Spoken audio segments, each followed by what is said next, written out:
Saudi Arabia, the UAE, Egypt, Bahrain and Qatar are at it again. This time, the Saudi bloc has cut diplomatic ties with Qatar, and the three Gulf states have given a 2-week deadline for Qatari nationals to leave. Access to air transport and naval waters has also been suspended by the entire Saudi bloc, including Egypt. So how did this all start? The GCC spat escalated since Donald Trump's visit to Riyadh. The visit was marked by a Saudi-led regional condemnation of Iran. Soon after, statements attributed to Qatari Emir Hamad bin Tamim Al Thani highlighting support for Iran, Hamas, Hezbollah and Israel were publicized. Qatar had confirmed that the statements came as a result of a hack on the state-run media agency QNA.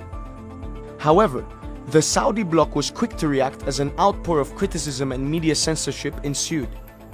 Why is it that Saudi Arabia continues to reject any denial or any public statements from Qatar, whether it's regarding the quotes from the Emir, or even just a month ago when the foreign minister of Qatar came out and said that Qatar never did and never will support the Muslim Brotherhood?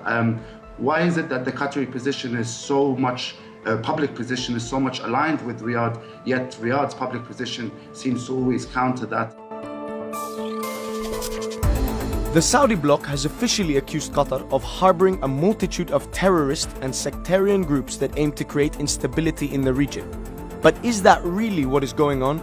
Is Qatar really destabilizing the region? Or is this an effort to isolate the country as a result of its defiance of the bloc's own foreign policy? Since the start of the Arab uprisings in 2011, Qatar has chosen different sides than its rivals. In Egypt, Qatar sided with the Muslim Brotherhood and Mohammed Morsi, the country's first democratically elected president.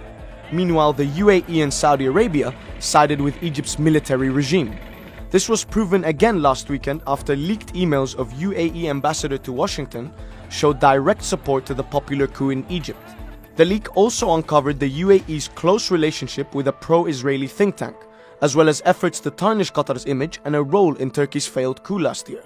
In Libya, Qatar once again sided with the pro-Muslim Brotherhood Libya Dawn camp in the west of the country, whilst the UAE and Egypt have both backed the Libyan Dignity camp in the east, led by the self-proclaimed general Khalifa Haftar. Unlike Qatar, that does not have any significant hard power to show for, the UAE and Egypt have both supplied military support to the rogue general in Libya. As for support to Iranian regional initiatives, in Syria, Qatar, similar to its Gulf rivals, is supporting armed groups such as Ahrar al-Shem that are actively fighting Daesh and Bashar al-Assad's forces on the ground.